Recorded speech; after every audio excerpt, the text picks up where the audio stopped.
पतलू भाई, कहाँ हो तुम? मैं तुम्हें खोज खोज कर थक चुका हूँ। मेरे दोस्त पतलू, कहीं तुम मेरे साथ लुका छिपी तो नहीं खेल रहे हो? मोटू पतलू को ढूंढता ढूंढता जंगल में निकल जाता है, परंतु पतलू का कुछ पता नहीं चलता है। मोटू अपने दोस्त पतलू के विषय में बहुत परेशान था। वह परेशान होकर एक पेड़ के नीचे बैठकर सोचने लगता है। हे भगवान, मैं अपने दोस्त पतलू को कहाँ ढूंढूं? मैं करूं तो क्या करूं? तभी पेड़ पर बैठा गिद्ध मोटू की बात को सुन रहा था। वह मोटू की बात को सुनकर उससे बोलता है। अरे मोटू, तुम बहुत परेशान दिख रहे हो। कहीं तुम पतलू को तो नहीं ढूंढ रहे हो? मैं पतलू को जानता हूँ कि वह कहाँ है और किसके चंगुल में फंसा है। मोटू गिद्ध की बात को सुनकर कुछ राहत की सांस लेकर बोलता है। तुम अगर गिद्ध महाराज पतलू का पता बता दोगे तो मैं तुम्हारा एहसान कभी नहीं भूल सकता।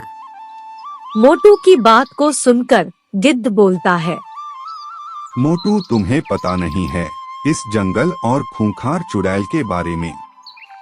कहीं तुम्हारा पतलू दोस्त भी इस चुड़ैल का भोजन तो नहीं बन गया होगा, क्योंकि वह आदमियों का शिकार करते हैं। लेकिन मैं उड़कर पता लगाकर आता हूँ कि वह चुड़ैल अभी अभी कहाँ पर है या नहीं। इतना सब कहकर वह चुड़ैल के गुफा की ओर उड़ जाता है, तो वह चुड़ैल उसको गुफा के बाहर मिलते हैं, परंतु गुफा में नहीं होती है। वह इतना पता करके वापस मोटू के पास आकर बोलता है। मोटू, जल्दी जाकर बचाओ दोस्त पतलू को, नहीं वह खूंखार चुड़ैल तुम्हारे दोस्त को मार देगी। अभी चुड़ैल भी नहीं है। मोटू गिद्ध की बात को सुनकर चुड़ैल के गुफा में पहुंच जाता है और अपने मित्र पतलू को देखकर बोलता है।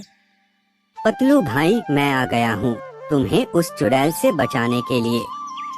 मोटू और पतलू बातें कर ही रहे थे कि चुड़ैल वहां पर आ जाते हैं। वह मोटू और पतलू को देखकर बहुत खुश होती है और मोटू से बोलती है।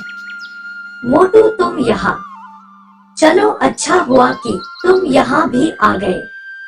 अब मुझे तुम दोनों को खाकर 10 दिन तक शिकार करने की कोई जरूरत नहीं पड़ेगी। मैं तुम्हारे ताजे मांस से 10 दिन भोजन करने की कोई जरूरत ही नहीं पड़ेगी।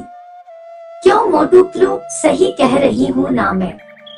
वह मोटू पतलू को अपनी शक्ति से हवा में उठा लेती है, तो मोटू तुरंत अपनी शक्ति चुड़ैल के ऊपर चलाता है, तो चुड़ैल की तुरंत मृत्यु हो जाती है।